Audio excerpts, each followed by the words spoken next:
Les gars, j'ai les cheveux en pétard. Ça dit quoi l'équipe? Nouvelle vidéo. C'est super, c'est formidable. Laissez-moi juste le temps d'enfiler mon super t-shirt. Hein. Putain. Les gains. The gains, bro. Ah, nouvelle vidéo. Putain, les gars. Vous m'excuserez la présentation pitoyable de ce t-shirt. Mais là, c'est juste histoire de s'habiller. Bref. Les amis. Nouvelle vidéo. Nouvelle vidéo. Ah frère, je crois que j'aurais jamais l'habitude de faire des vidéos en vrai. Tu sais, je me vois vraiment pas comme un youtubeur, mais je me vois juste comme quelqu'un qui partage la valeur. Et aujourd'hui, le meilleur moyen de le faire en vrai, si t'as pas des gens avec qui le faire directement, bah c'est YouTube, tu vois. Donc, mais ouais, c'est cool. On va parler de quoi aujourd'hui? On va parler de la solitude. On va parler de la solitude. Dans la dernière vidéo, j'avais parlé de la routine, de à quel point c'était bien, de l'inconfort qui te permet de créer une nouvelle réalité. T'as besoin de passer dans cette phase d'inconfort. Lorsque tu changes, du coup, lorsque tu sors de ta routine, bah, t'es un peu dans l'inconnu, donc dans l'inconnu c'est l'inconfort. Et le corps déteste ça. Et t'es obligé de passer par cette voie-là, en fait, pour créer quoi que ce soit, tu vois. Mais aujourd'hui, on va parler de la solitude. Petite vidéo sur la solitude. Alors, les gars, la solitude, attends, je suis en train de faire bouger la caméra comment? Attendez 2 secondes. Parce que là, Red Eye, les gars, le blaze. Pour ceux qui demandent les yeux. Anyway. Il y en aura plein qui n'auront pas capté là, mais bon, bref. Dernière vidéo, on a parlé de la routine, aujourd'hui on parle de la solitude. C'est fantastique la solitude. C'est ce que j'ai appris au cours des derniers mois. La solitude, c'est fantastique. Je me suis toujours défini comme quelqu'un qui est vraiment très solitaire. Et tu te rends quand même compte que l'être humain est quand même un animal social et que tu as quand même besoin d'une certaine vie sociale pour te développer. Tu vois. Je suis passé par la phase sans identité sociale, aucune, tu vois ce que je veux dire, dans une disparition totale. Et effectivement, tu as tout le temps pour toi. Effectivement, tu peux faire ce que tu veux et donc c'est le meilleur moment pour progresser, ça c'est sûr. Maintenant, on va parler un peu des effets positifs et négatifs de la solitude. Pour commencer, les effets. En vrai, il n'y en a pas vraiment de négatifs, les gars, hein. C'est juste une question de force mentale, pour moi, je trouve. C'est surtout une question de force mentale. Si tu as la bonne mentale en étant seul, tu vas comprendre que c'est la meilleure chose en fait qui puisse t'arriver. Et tout simplement, maintenant, si tu es faible mentalement, c'est pas pour juger, mais c'est vraiment objectif. Si tu es faible mentalement, ça va vraiment pas être la meilleure chose pour toi, tu vois. Être seul, au contraire, généralement, si tu regardes tous les grands hommes dans l'histoire de l'humanité, ils ont eu une période seule. Que tu me parles de religion, que tu me parles histoire, que tu me parles de ce que tu veux, frérot. Tous les grands hommes, peu importe dans les domaines, il y a eu un moment. Pour peut-être 90%, 95% des grands hommes, peut-être même 99% des grands hommes ont eu une phase, si ce n'est pas la majorité de leur vie, où ils ont été seuls. Être seul, c'est super. Être seul, ça va te permettre de te concentrer sur toi.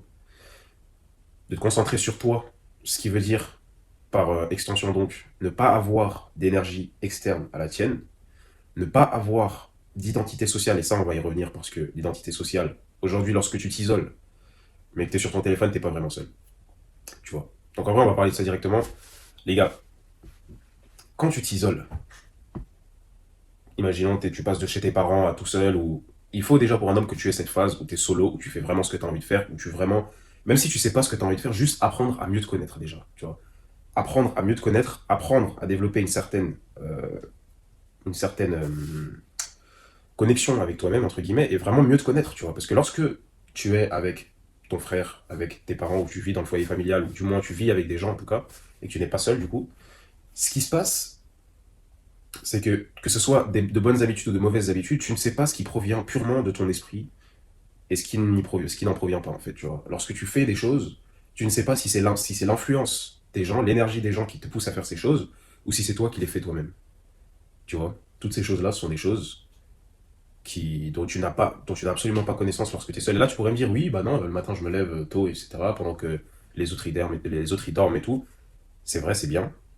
Mais en réalité, lorsque tu es seul, c'est là où tu vas vraiment savoir si tu es discipliné, tu vas vraiment savoir si tu es fort mentalement, tu vas vraiment savoir quelles sont tes habitudes, bonnes ou mauvaises, et quelles sont les influences que les autres, ils avaient sur toi.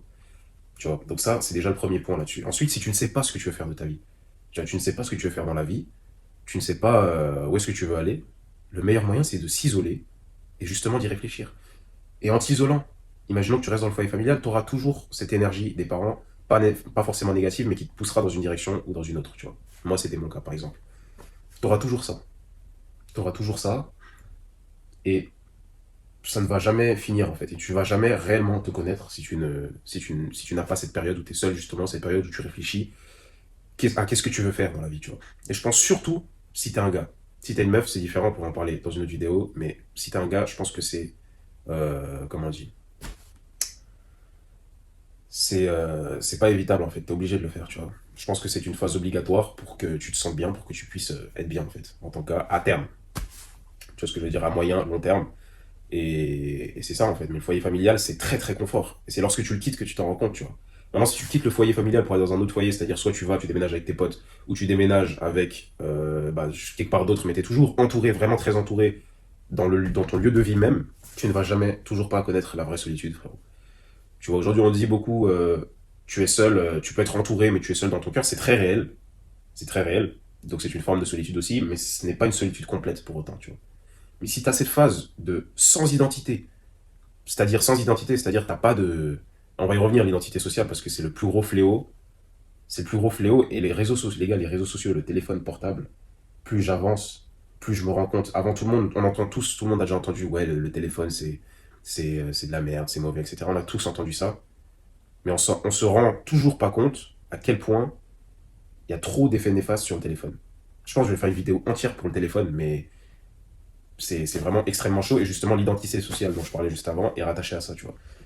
Donc, le truc, c'est que lorsque tu n'es pas seul, ou du moins lorsque tu es seul, imaginons donc tu arrives à atteindre ce stade, donc tu sais pas ce que tu vas faire dans la vie, ou sinon, au contraire, tu sais ce que tu vas faire dans la vie, que tu saches pas, ou que tu saches ce que tu vas faire, le meilleur moyen d'avancer, c'est d'être seul.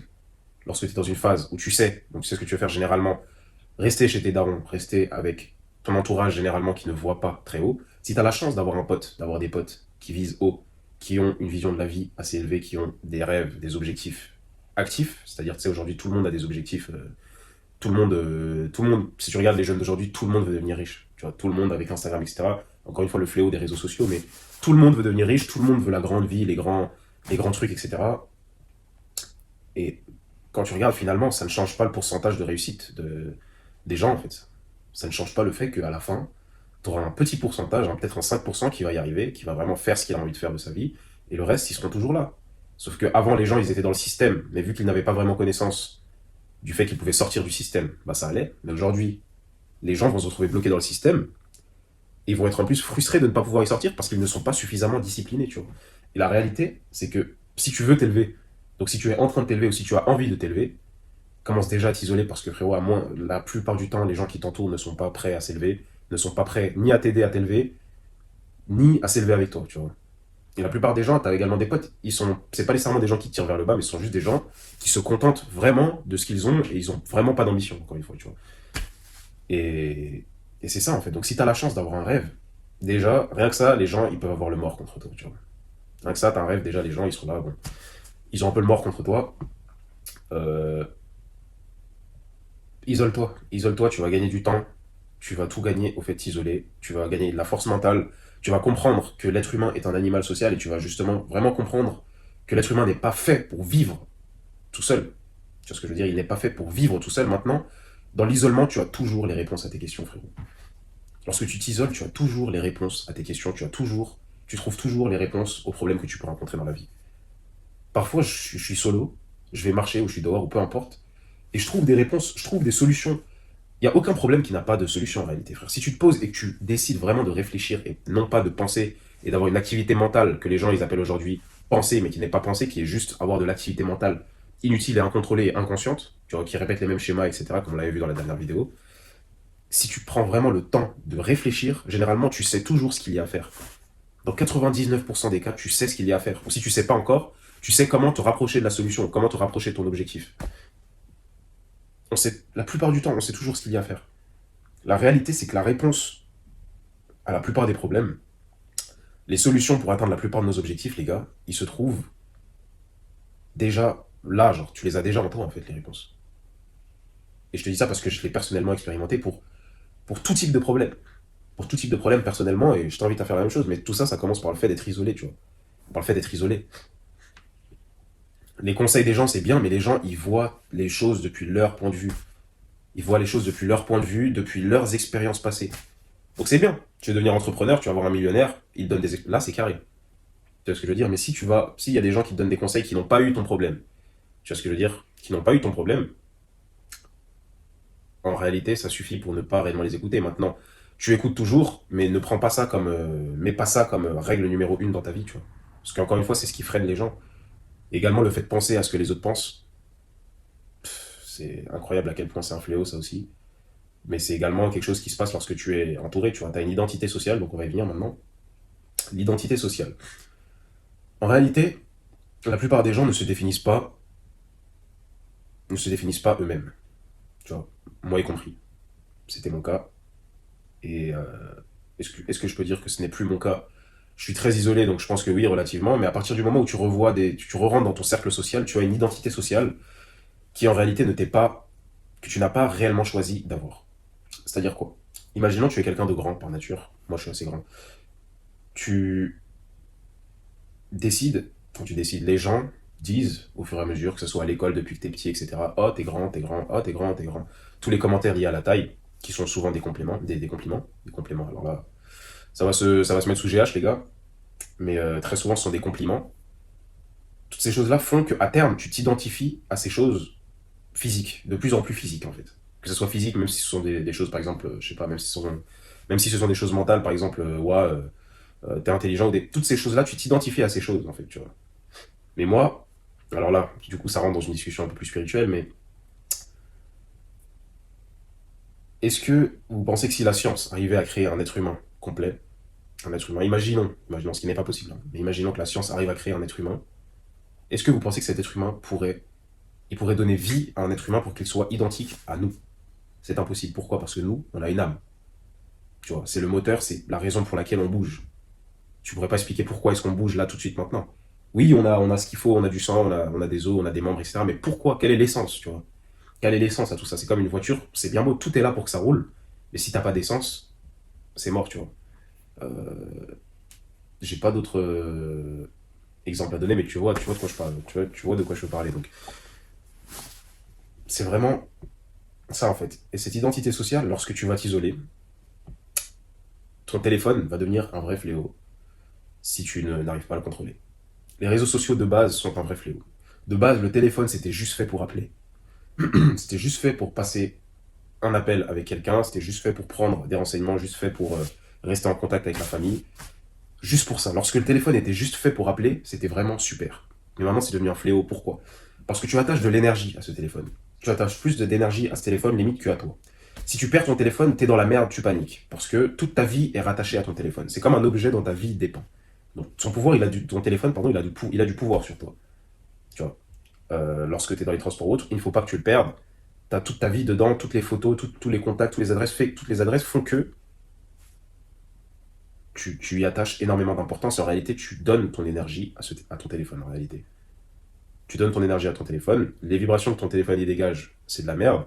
Le Wi-Fi qu'il y a autour de toi, c'est de la merde. Bref. Après, il y a tout le côté, toutes les autres choses qui font que tu te fais niquer à la fin. Mais finalement, je veux dire, si on parle juste du téléphone, c'est les vibrations qu'il dégage déjà de une te niquent, mais en plus tu rattaches toute ta vie à ce téléphone. Lorsque le téléphone était juste fait pour appeler, tu t'en servais comme un outil. Aujourd'hui, le téléphone, c'est même plus un outil, c'est quelque chose qui fait partie de toi. Et si t'es quelqu'un qui passe beaucoup de temps sur son téléphone, tu vas voir de quoi je veux te parler. Le téléphone fait partie de toi, il est toujours là à proximité, il est toujours dans ta poche, toujours sur toi. C'est comme si c'était un membre de ton corps, tu vois.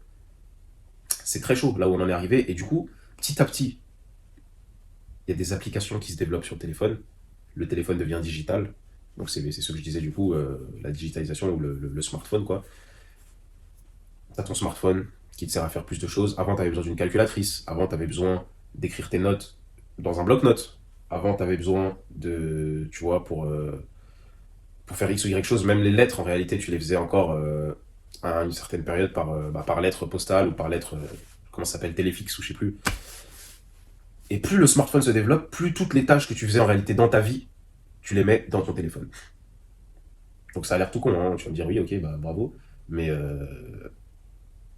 rends-toi compte à quel point ça prend ton énergie en fait. Ça prend ton énergie, ça met toute ta conscience dans ton téléphone. Et toute ton identité également est rattachée à ce téléphone. Et ensuite, là, tu vas parler, du coup, tu vas venir sur les réseaux sociaux. Si tu es sur YouTube, tu vas me dire, oui, je peux apprendre des choses sur YouTube. Effectivement, si tu utilises pardon, YouTube intelligemment, c'est le meilleur moyen d'apprendre des connaissances. Comme là, si tu regardes cette vidéo, bah, c'est ton cas. D'apprendre, les gars, tranquille, hein, mais j'espère quand même que je te partage quelque chose d'intéressant qui pourra te servir dans cette vidéo. Mais si tu regardes YouTube encore, ça va. Mais si tu es sur les réseaux sociaux, c'est justement l'identité sociale dont je te parlais. Et donc, tu peux être isolé au bout du monde. En réalité, lorsque tu as ton téléphone, tu te sens jamais aussi seul. Tu te sens jamais réellement seul lorsque tu es avec ton téléphone. Tu vois, t'es jamais réellement seul lorsque tu es avec ton téléphone. T'es pas isolé. Et tu te rattaches du coup à cette identité sociale que tu as sur les réseaux sociaux. Et donc, cette identité sociale, peu importe ce qu'elle est, on va même pas parler de ce qu'elle est ou ce qu'elle n'est pas, mais cette identité sociale, ce n'est pas toi. Parce qu'encore une fois, on n'est pas juste son corps, on n'est pas juste sa carrière, on n'est pas juste son passé ou ce qu'on fait. Ça va plus loin que ça, tu vois. Ça va plus loin que ça, mais si t'es sur ton téléphone, t'es vraiment pas seul, frérot. T'es vraiment pas seul si t'es sur ton téléphone. Et cette identité sociale, c'est vraiment un fléau parce que tu ne sais plus qui est-ce que tu es, qui est-ce que tu as envie d'être, qui est-ce que tu es réellement sans prendre en compte, les gars, j'arrive plus à parler. Fin de la vidéo. Voilà. Non mais, qui est-ce que tu es sans prendre en compte la vie des gens à 0%, c'est-à-dire sans prendre en compte, sans te rattacher. Tu sais, à chaque fois, on a tous eu un moment où on voulait faire quelque chose, où on voulait créer quelque chose, où on s'est dit, ah, mais si je fais ça, ils risquent de penser ça, ou ah, si je fais ça, ils risquent. Parce que tu sais que ça sortirait de ton identité sociale. Tu sais que les gens te connaissent pas à ça, te connaissent pas sur ça, sur ce terrain-là. Tu vois, c'est pour ça que finalement, ça te freine et ça t'empêche de devenir ou d'être ce que tu veux être. C'est ça le vrai fléau, en fait. C'est que ça t'empêche d'être ce que tu veux être ou ce que tu pourrais être, parce que tu dis, ah, ce qu'ils vont penser, tout ça, c'est l'identité sociale. Les réseaux sociaux, c'est la même chose. Tu te rattaches à quelque chose qui existe, tu te rattaches à des gens qui te définissent en réalité. Si tu réfléchis bien, tu vas vraiment voir de quoi je te parle. Mais ces gens-là te définissent. Les gens, c'est des gens extérieurs à toi, mais qui te définissent. Si tu réfléchis bien. Qui te contrôlent, tout simplement. Qui ont du contrôle sur toi. Donc tu n'es pas le maître de ta vie, tu n'es pas le premier aux commandes, en réalité. Ce sont les gens qui te connaissent qui sont les premiers aux commandes. Parce que toujours, tu vas penser à eux ce qu'ils pensent avant de faire quelque chose, la plupart du temps. Alors que si tu t'isoles. Les gens, comme on dit, hein, je vais pas rentrer dans le discours, les gens qui t'aiment, blablabla, oui, mais c'est réel, je suis obligé d'en parler parce que c'est réel. Les gens qui t'aiment, ou les gens qui sont vraiment tes potes, etc., ils seront là. Et ils vont comprendre tes choses. Si tu leur dis, ouais, je m'isole parce que je veux faire ci ou ça, ou même si tu sais pas, t'as pas nécessairement besoin de te justifier à qui que ce soit, tu vois, mais juste, je m'isole, j'ai décidé de m'isoler, c'est tout, tu vois. Je m'isole, je vais. Je vais. Je vais faire X ou Y projet, point barre, tu vois. Et t'as même pas besoin de donner de justification, mais juste le fait de t'isoler, prendre du recul, prendre de la hauteur, tu vas voir pourquoi est-ce que certaines personnes sont là, pourquoi est-ce qu'elles ne sont pas là, qui est-ce qui est vraiment réel, qui est-ce qui est jaloux, qui est-ce qui est envieux, qui est-ce qui est vraiment un ami finalement, et tu vas voir que finalement dans la vie, frérot, on est très très entouré pour la plupart des gens, mais tu peux compter que sur très très peu de monde. Il faut vraiment arriver dans une situation où tu te retrouves vraiment dans la merde pour t'en rendre compte, tu vois. Mais lorsque t'es dans la merde, qui est-ce que tu peux appeler où tu sais que là il va répondre, il sera là, tu vois. Et c'est ça, et moi je me dis, c'est bon, je traîne plus avec des gens que je ne peux pas appeler à 3 heures du matin, etc. Et je suis pas quelqu'un de très. Je suis quelqu'un de très amical, très social, mais en fait, j'ai très social sur le moment, tu vois. C'est-à-dire, on va quelque part, je vais quelque part, je rencontre des gens, je suis le gars le plus sympa de l'univers, mais à la fin, pour traîner régulièrement avec des personnes, il faut qu'on pense de la même manière, tu vois. Et je pense que c'est logique, je pense que tu me comprends. Faudrait qu'on pense un minimum de la même manière, ça veut pas dire que je suis pas ouvert d'esprit, ça veut dire que si, quand je dis penser de la même manière, c'est-à-dire le poteau il peut être dans un autre domaine, etc., mais qu'on ait juste les mêmes valeurs du moins. Tu vois ce que je veux dire, on est relativement les mêmes valeurs, je pense que quelqu'un de masculin euh, pense relativement de la même manière, c'est-à-dire a les mêmes valeurs du moins. Tu vois, chacun pense différemment, chacun a un esprit, une vision différente, on est tout à fait d'accord là-dessus, mais les valeurs, je pense que ce sont des choses qui ne sont pas vraiment discutables lorsqu'on parle de masculinité, lorsqu'on parle d'amitié, etc. Tu vois ce que je veux dire? Tu peux pas être ami avec quelqu'un avec qui tu n'as pas les mêmes valeurs, logique. Donc je peux être quelqu'un de très social, mais finalement pour traîner avec quelqu'un régulièrement, je pense qu'il faut qu'il y ait vraiment. C'est même pas, les gens ils vont dire l'alchimie, mais c'est surtout une question de valeur finalement. Tu vois, une question de valeur. Et, euh, et tout simplement. Et puis encore une fois, c'est ça, je vais revenir là-dessus, mais en France c'est très drôle. Hein. Bon, tu n'es pas. En France c'est chaud. C'est chaud parce que justement cette identité sociale-là, le fait de t'isoler, le fait de t'isoler, ça te permettre ça va te permettre à vraiment... purée, qu'est-ce que je voulais dire? J'ai oublié les gars ce que je voulais dire. Parfois j'ai mon esprit, il s'en va là, je sais pas où il va. Je sais pas où il va les gars, mais le fait de s'isoler justement, ça va te permettre d'enlever toute cette énergie des gens qui veulent savoir ce que tu fais, qui veulent contrôler ce que tu fais, H24 tout le temps. Et contrôler, tu sais, ils vont pas dire vas-y fais ça, fais ci, fais ça. Non, t'as déjà tes darons pour faire ça souvent. Si t'as la chance d'avoir des darons qui font pas ça, t'es déjà bien, tu vois. Mais comment est-ce que les gens ils contrôlent? C'est via des commentaires, tu vois. Soit via les moqueries, soit via les commentaires multiples, juste faits pour te freiner ou pour te faire douter, tu vois. C'est ça qui est chiant en fait. Quand tu t'isoles, t'enlèves toute cette identité sociale, encore une fois, t'enlèves tout ça, tu effaces tous ces gens qui pourraient te freiner, qui pourraient, tu sais, parce que tu sais dans ton esprit, si tu restes ici et que tu essaies de faire ça, ça va te faire chier, les gens vont parler, et c'est compréhensible. À un certain niveau, c'est compréhensible. En t'isolant, tu enlèves tout ça, tu écartes tous ces gens, tu écartes toutes ces personnes, et tu fais vraiment ce que tu as envie de faire. Et c'est formidable.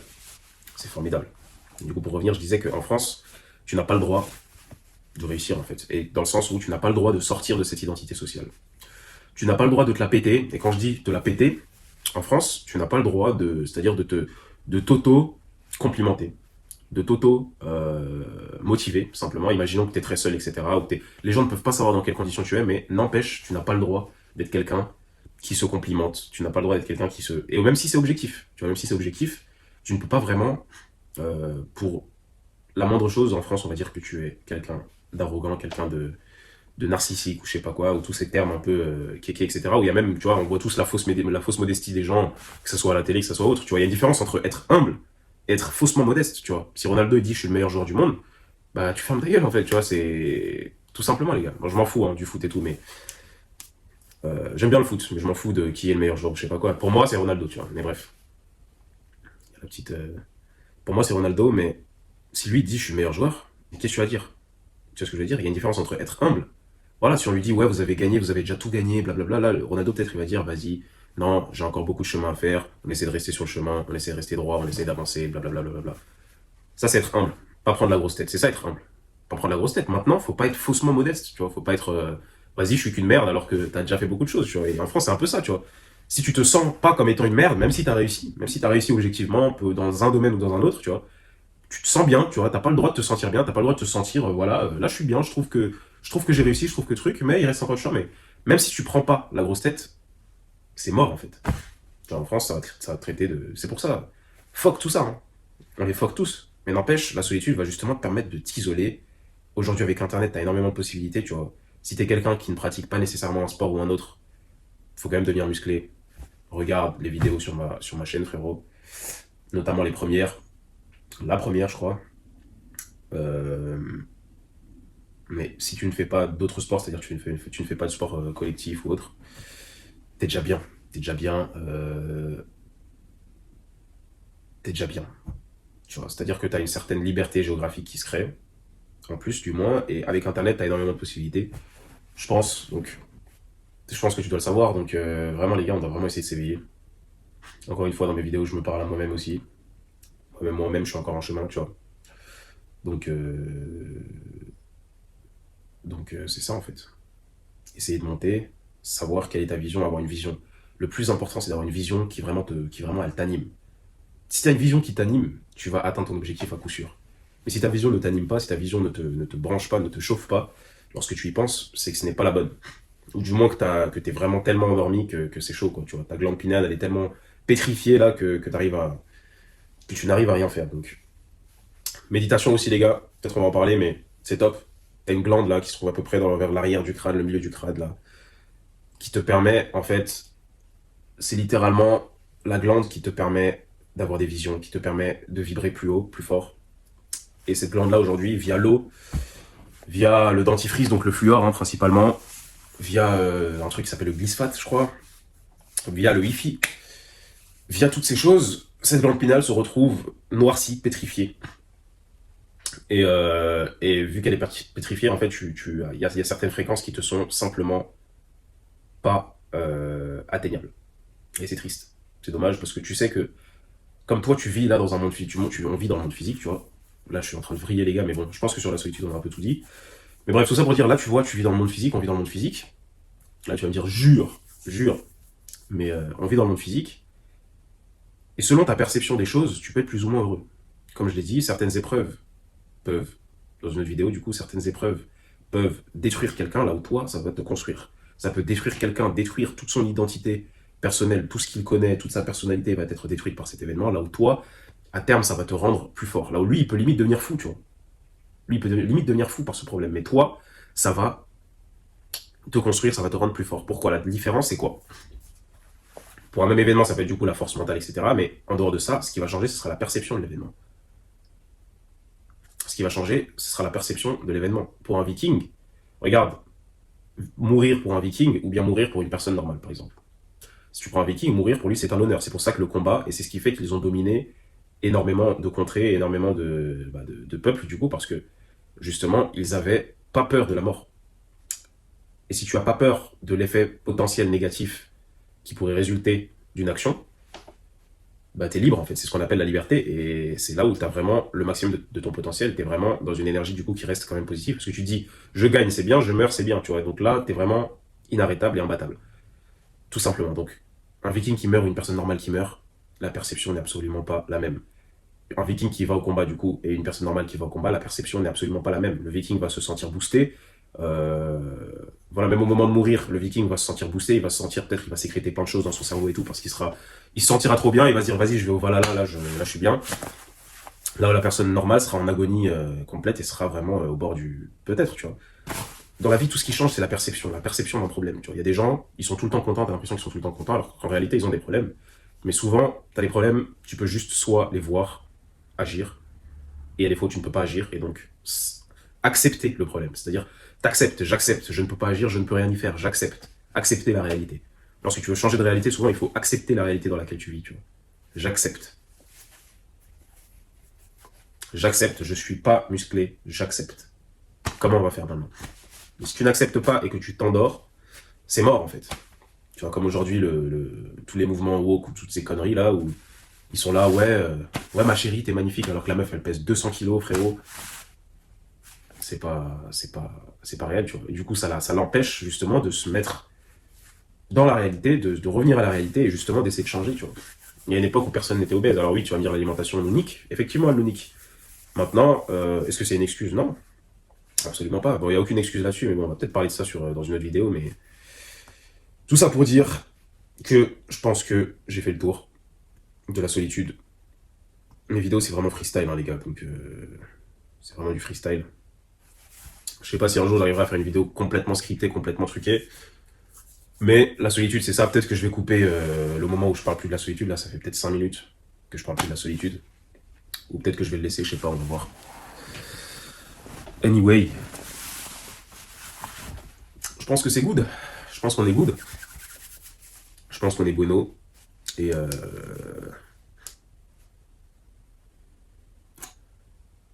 ouais, c'est cool les gars, dis-moi en commentaire ce que t'en as pensé. Drop ton com, drop ton like. Je me sens vraiment comme un youtubeur en disant ça, alors que je me définis pas comme youtubeur. N'hésite pas à laisser ton commentaire en bas de la vidéo. Et dis-moi ce que t'en penses frérot, si t'es d'accord, si t'es pas d'accord.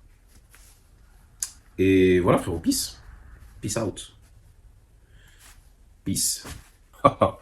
Les gars, le retour 100 kilos, là, il a été en stand-by pendant un bon moment, mais là, ça revient. Coming back. Courbature dans les triceps de fou, là. Les gars, vous excuserez ma tête en pétard total. En pétard total. Total. Anyway.